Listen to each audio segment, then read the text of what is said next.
Bem, nós já tivemos a proclamação do capítulo 24 do Evangelho segundo Lucas. Vocês já tiveram oportunidade de fazer uma reflexão nas pequenas salas. E agora, então, nós teremos uma explicação sobre esse trecho do Evangelho que será feita pelo Clóvis. Clóvis, por favor, pode compartilhar. Tá bem, estou compartilhando. Um momento só.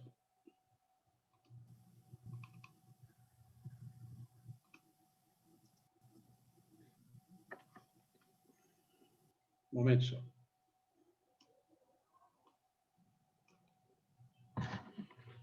Explicação do Evangelho de Lucas, capítulo 24. Eu vou falar para vocês em nome do Pai, do Filho e do Espírito Santo. Amém.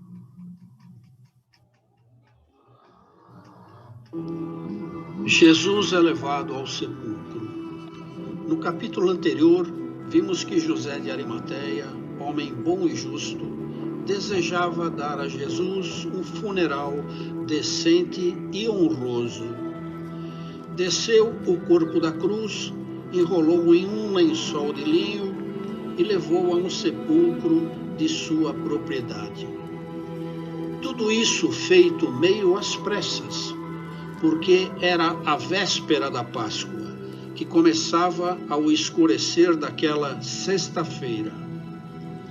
As mulheres observam tudo, preparam perfumes e descansam no sábado. Uma grande pedra foi rolada para fechar o túmulo.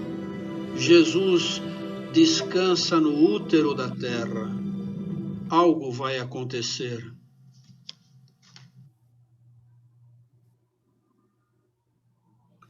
A ressurreição de Jesus. Era domingo de manhã, quando Jesus ressuscitou.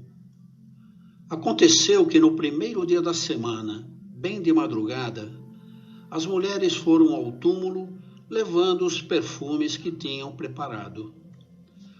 O coração da fé cristã é a morte e ressurreição de Jesus. Esse mistério central mergulha as suas raízes no mais profundo da condição humana. O fato de todos nós caminharmos para a morte, que se torna ou o grande terror ou a grande interrogação. Depois de tudo, morrer?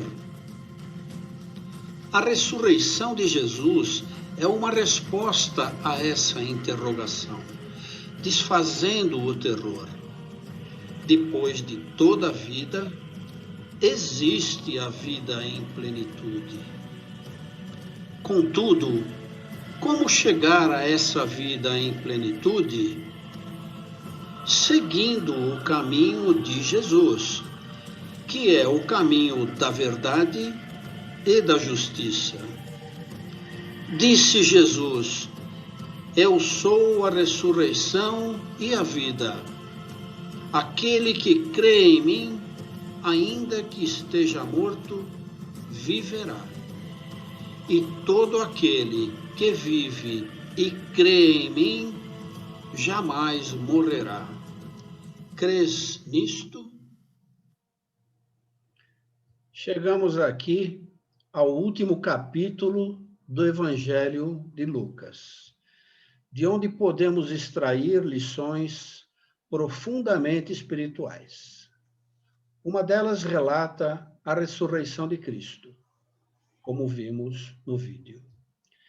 É dito que as mulheres foram ao sepulcro no domingo de madrugada, bem cedo, e encontraram a pedra removida.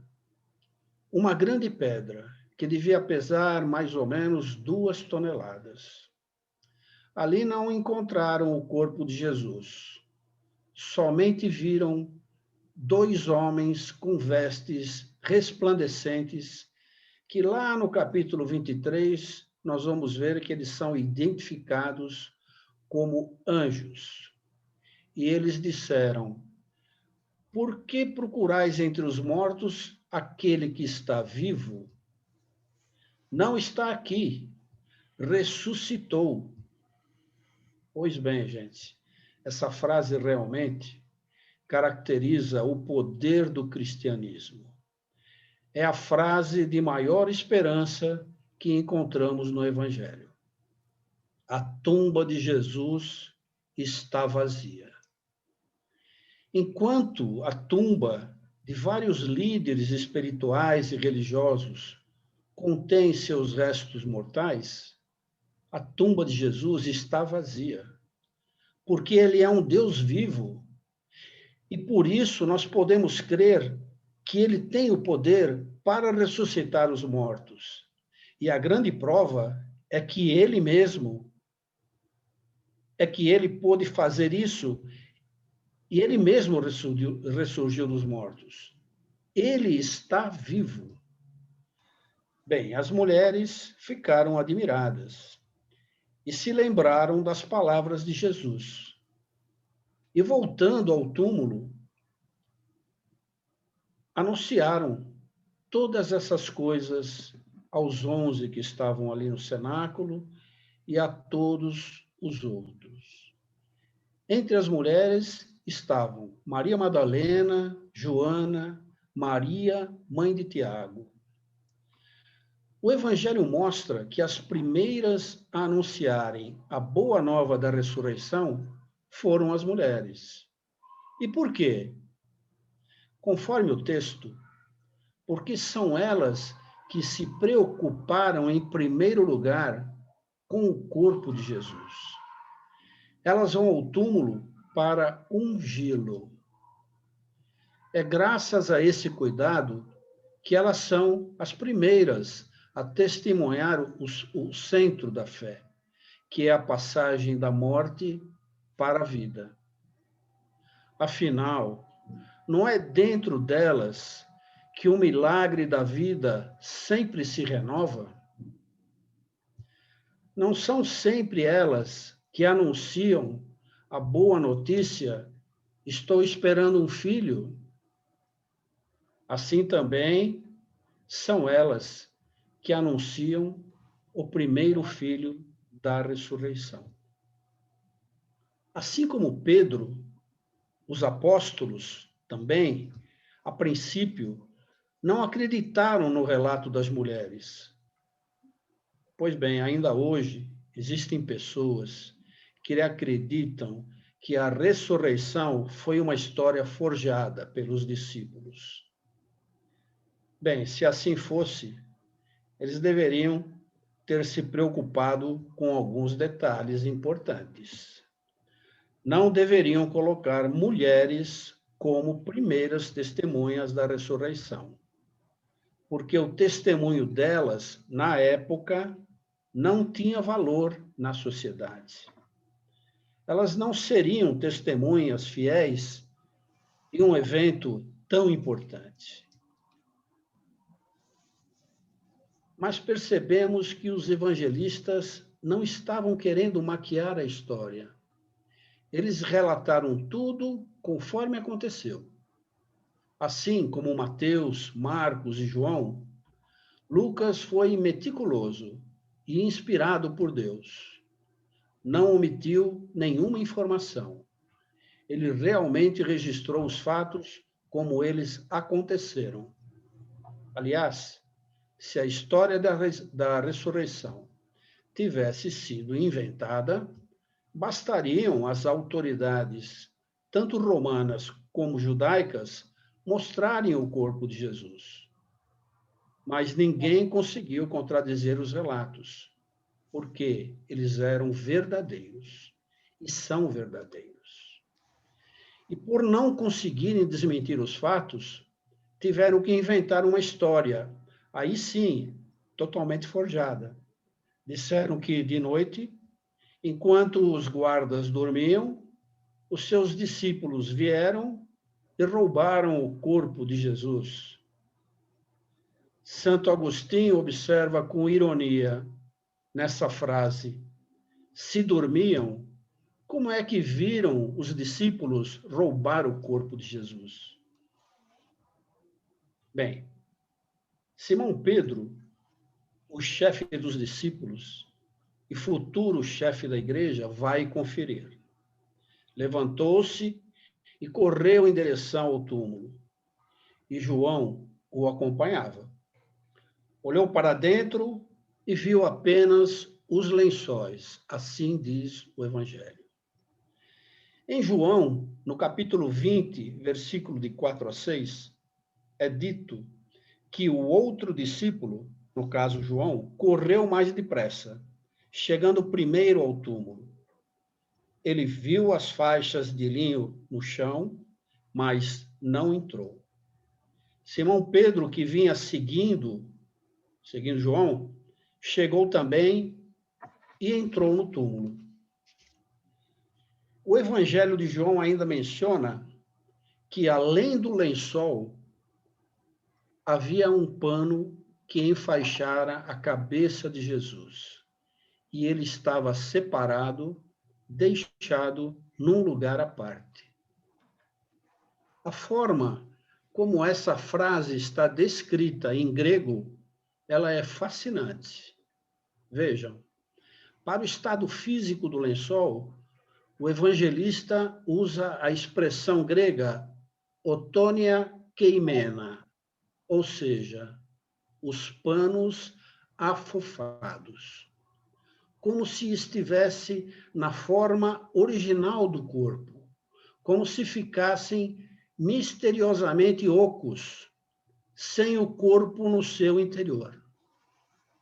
E o segundo pano, de acordo com o Evangelho de João, continuava estranhamente enrolado no formato da cabeça de Jesus e colocado à parte. O que isso indicaria? Como um ser humano poderia fazer isso? Como fazer o corpo atravessar pelos poros da mortalha, como se houvesse literalmente evaporado de lá de dentro? Isso só podia ser uma intervenção sobrenatural de Deus. Só poderia ser um milagre. Bem, a princípio, apenas Pedro viu o lenço que estivera na cabeça estranhamente enrolado. João, diz o Evangelho, viu depois. E foi por causa dessas inexplicáveis evidências que o Evangelho afirma que ele viu e creu. Ou seja, viu e acreditou. Isso está em João, capítulo 20, versículo 8. É interessante ainda que, ao falar da observação de Pedro dentro do túmulo, o texto grego usa o verbo theorein, que de onde vem a nossa palavra teoria. Isso dá a entender que Pedro examinou o local de uma maneira bastante detalhada, quase jornalística, ou até mesmo, eu diria, policial. Aqueles indícios eram a testemunha silenciosa de algo sobrenatural que aconteceu naquele lugar. Jesus havia ressuscitado dentre os mortos. Ele era realmente o Filho de Deus. Então, voltou para casa admirado com o que havia acontecido. Enquanto, por essa certeza que podemos ficar realmente confiantes de que Jesus tem o poder para cumprir aquilo que prometeu, nos salvar da perdição do pecado e, em breve, voltar ao mundo para executar a restauração final de todas as coisas. De fato, a certeza da ressurreição nos dá a sensibilidade de perceber que a morte não é o fim, e que Jesus é o Senhor da história, e que a história é a testemunha-chave que evidencia essa convicção. Jesus Cristo é o Senhor que vive e reina para todo sempre. Naquele momento, naquele mesmo dia, desculpem, primeiro dia da semana, 2 discípulos iam para um povoado chamado Emaús, cerca de 11 quilômetros de Jerusalém. Um deles chamava Cleofas, provavelmente o irmão de São José, o pai adotivo de Jesus. O outro, nem sequer o relato traz o nome. Os 2 discípulos caminhavam desanimados, pois esperavam que Jesus fosse reinar como rei de Jerusalém e salvar sua nação da opressão romana. As suas expectativas, porém, não estavam em sintonia com o plano de Deus, que era de libertar Israel do pecado e da morte, e não do jugo político. Enquanto conversavam e discutiam, o próprio Jesus se aproximou e começou a caminhar com eles. Ele pergunta o que aconteceu. Por que vocês estão com o rosto abatido?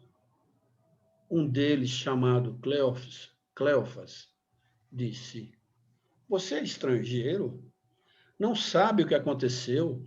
Ou seja, a notícia da morte de Cristo e tudo o que tinha acontecido naquele triste fim de semana já era amplamente conhecida. E Jesus, mais uma vez, pergunta: quais coisas? E eles responderam: Jesus, o profeta poderoso em obras e palavras diante de Deus e do povo, anunciou muitas coisas importantes e promessas. E nós esperávamos que ele fosse quem havia de redimir Israel. Mas depois de tudo isso, já é esse o 3º dia desde que essas coisas sucederam. E ele está morto. Eles alimentaram esperanças, na verdade, que não eram aquelas que Jesus tinha anunciado. Mesmo assim, Jesus apareceu para eles. Interessante que aqui eles não o reconheceram. Talvez fez parte do plano de Jesus estar ali como um estranho, para que eles pudessem prestar atenção em suas palavras e ouvir com atenção também seus ensinamentos com base nas Escrituras, antes de se distraírem com a alegria de sua ressurreição. E começando por Moisés, discorrendo por todos os profetas, expunha-lhes o que a seu respeito constava em todas as Escrituras. Ou seja, a solução é a Bíblia, é a palavra de Deus. E aqui Jesus começa a dar um estudo bíblico para eles e nos dá, a nós, um método adequado. Usar toda a Bíblia para explicar seu ministério, sua vida, sua morte, o plano da salvação, Moisés, primeiros livros, todos os profetas. Essa é a forma mais segura de nós estudarmos a palavra de Deus e conhecer o que a Bíblia toda ensina sobre o assunto. Jesus faz menção de passar adiante, como quem vai prosseguir seu caminho. E aí os discípulos pedem que ele fique um pouco mais. Aquele que prega a palavra de Deus com amor e poder, cativa as pessoas. Fica conosco, porque já é tarde e o dia declina. E quando eles convidam Jesus, ele entra para ficar com eles. Jesus se assenta à mesa com os 2. E aqui temos a celebração da Eucaristia, a celebração da partilha. Jesus faz os mesmos gestos que realizara na última ceia pascal com os discípulos. Toma o pão, abençoa-o, parte e o entrega. É nesse momento que seus olhos se abriram e eles o reconheceram. Jesus, porém, desapareceu. Na mesma hora, eles se levantaram e caminharam 11 quilômetros de volta para Jerusalém. O cansaço os abandonou. As lágrimas que no caminho de ida eram de tristeza, agora eram lágrimas de alegria, de júbilo. Caminhando, diziam um para o outro, não ardia o nosso coração quando ele, pelo caminho, nos explicava as Escrituras? Fica aqui uma lição para todos nós. Da mesma forma que o coração daqueles discípulos ardeu, antes mesmo de saberem que era Jesus, o nosso coração também pode arder quando lemos, ouvimos ou estudamos a palavra de Deus. Não é preciso vermos Jesus com os próprios olhos ou estarmos na presença dele como eles estiveram. Bem, chegando a Jerusalém, encontraram reunidos no cenáculo os 11 e os outros discípulos que ali estavam. Contaram o que tinha acontecido no caminho e como o tinham reconhecido ao partir o pão. Ainda estavam falando quando o próprio Jesus apareceu no meio deles e... Paz seja convosco.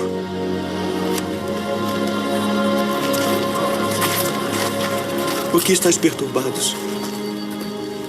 E por que sobem tais pensamentos aos vossos corações?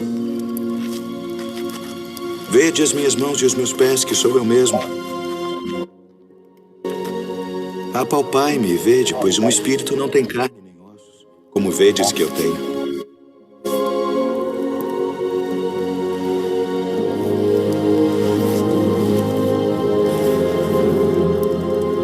Tendes aqui algo que comer?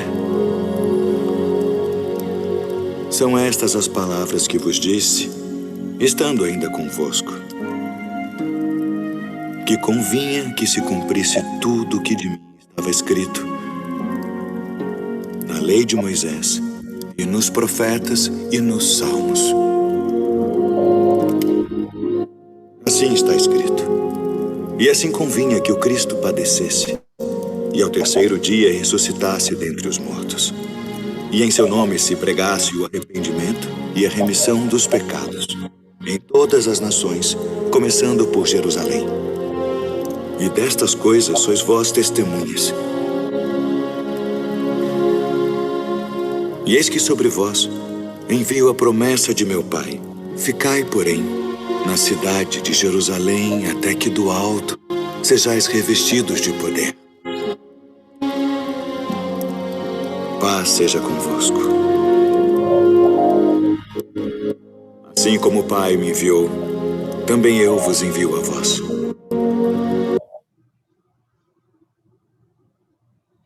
A ascensão de Jesus.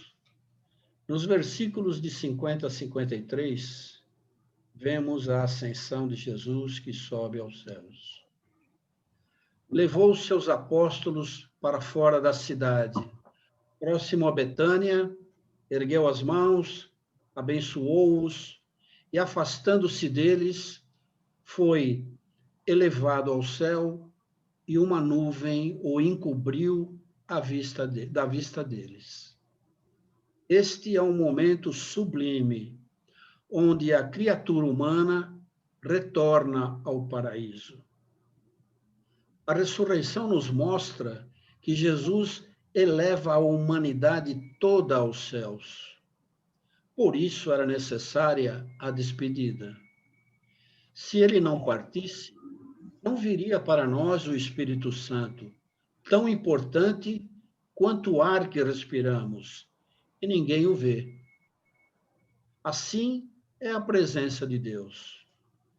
Entra profundamente em nós, seja pelo batismo ou pela comunhão na Eucaristia, e faz sua eterna morada.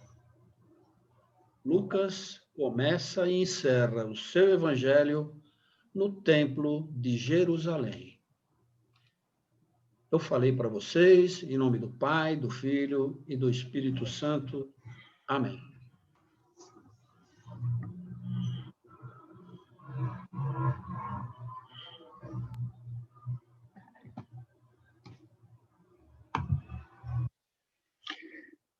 Bem, agora nós iremos para a nossa terceira sala, quando então faremos a meditação final sobre esse trecho do Evangelho.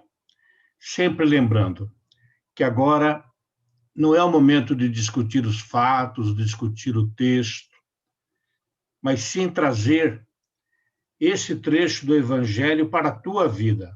Não é para mim, é para o do outro, para o país, para a igreja, não. Para a tua vida. O que esse trecho do Evangelho diz para você hoje? O que esse trecho propõe? O que ele muda? O que você gostaria de dizer ao Senhor a partir desse trecho do Evangelho de Jesus? Então, teremos 30 minutos e voltaremos novamente para esta sala principal. Até já.